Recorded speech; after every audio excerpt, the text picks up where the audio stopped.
Friedrich Nietzsche was a German philosopher who is considered one of the most daring and greatest thinkers of all time. In his books, Nietzsche discussed topics such as religion, culture, science, art, tragedy, and human suffering.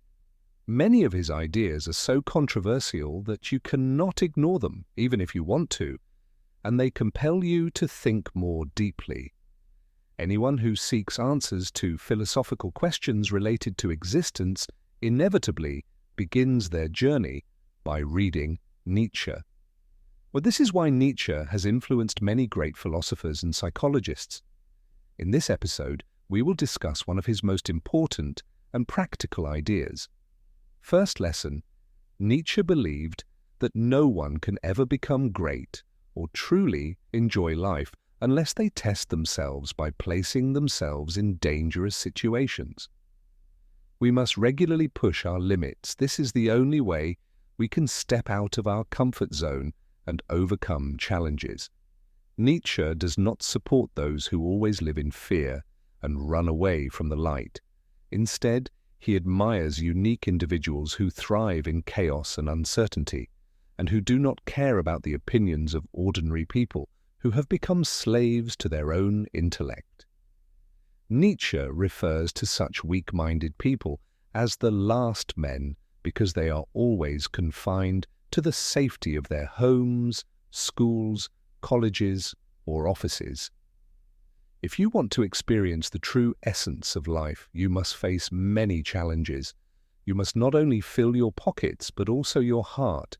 Instead of becoming a slave to your mind, you must calm it. And instead of getting lost in the crowd, you must have the courage to stand alone. Only those who live life in this way find their names in the history books, have statues erected in their honor, and movies made about them so that others can learn from them and also live dangerously and boldly. Second lesson, Nietzsche also talks about self-awareness. He says that most people keep themselves distracted, which prevents them from ever becoming aware of the true essence of life. When our lives lack meaning, responsibility, or a big dream that keeps us from sitting idle, we become lazy. Our lifestyle becomes a living embodiment of falsehood, and our intentions are no longer noble. We keep ourselves busy with some task or another, whether it's eating, watching movies, or daydreaming. But all these habits, instead of making us sharp and focused, make us dull and unproductive. This is why Nietzsche urges us to break free from ourselves. If we continue to live life on autopilot, we will keep thinking that life will come knocking at our door on its own. Perhaps then something interesting will happen. We become so dull because whenever the call comes to become great and to walk the challenging path required to achieve greatness, we fear it.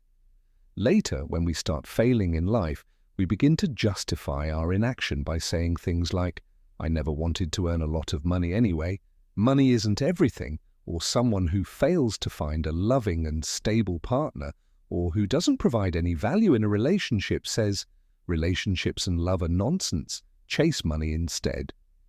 But these are just excuses made by a cowardly person.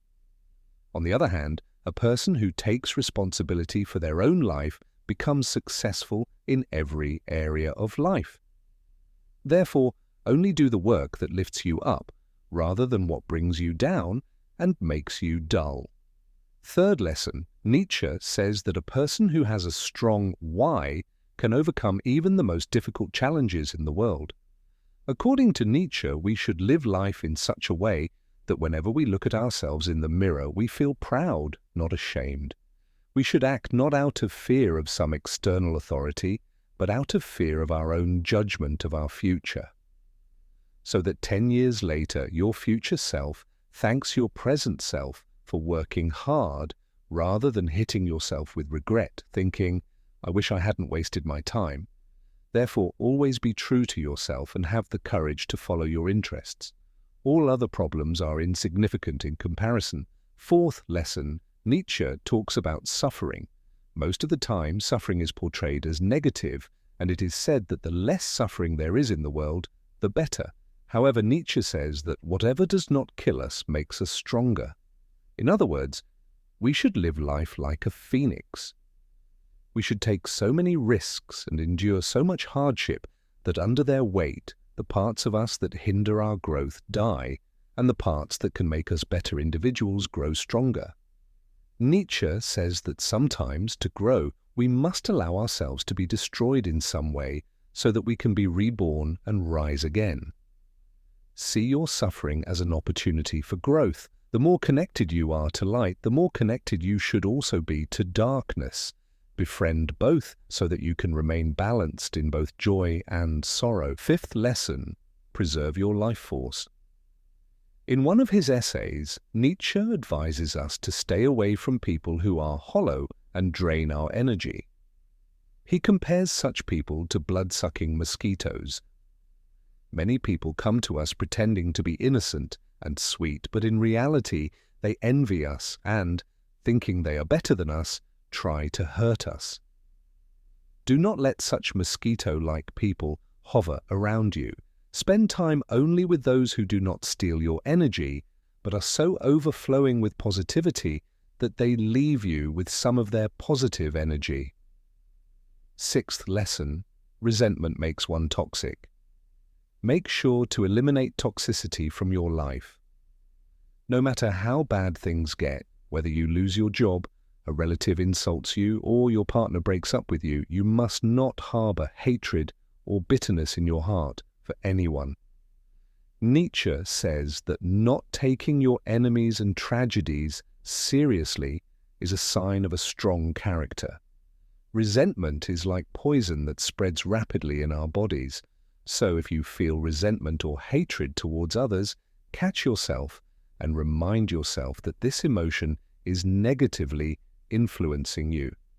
This is why Nietzsche calls people with resentment slave mentality individuals who become slaves to their own intellect and start harming themselves. Seventh lesson, knowledge comes from first-hand experience. Nietzsche also emphasizes that knowledge comes from first-hand experience. Ultimately, no one can gain more knowledge from a book than what they already possess. If a piece of knowledge is miles away from your experience, it will sound like it's falling on deaf ears. We only understand something when we are already at a similar level of understanding. Otherwise, no matter how many books you read or how many wise people you listen to, you won't deeply understand their words until they become part of your experience. Life is the greatest teacher, and radical understanding should only be sought for things that are absolutely life-threatening. For example, you don't need to experience sticking your hand in fire to know it will burn you, but for other aspects of life, you must experience them directly to truly understand. Last lesson, surrender to life. Finally, Nietzsche says that a person who never sacrifices anything can never truly experience life. The same feeling is required to give and receive life's deepest experiences. In today's world, where most people tirelessly chase material things, whether it's a man or a woman, both shy away from quitting their family, inheritance, and their own reality. But until you bring balance within yourself and give as much attention and importance to your family as you do to your masculine pursuits, you will not begin to truly live.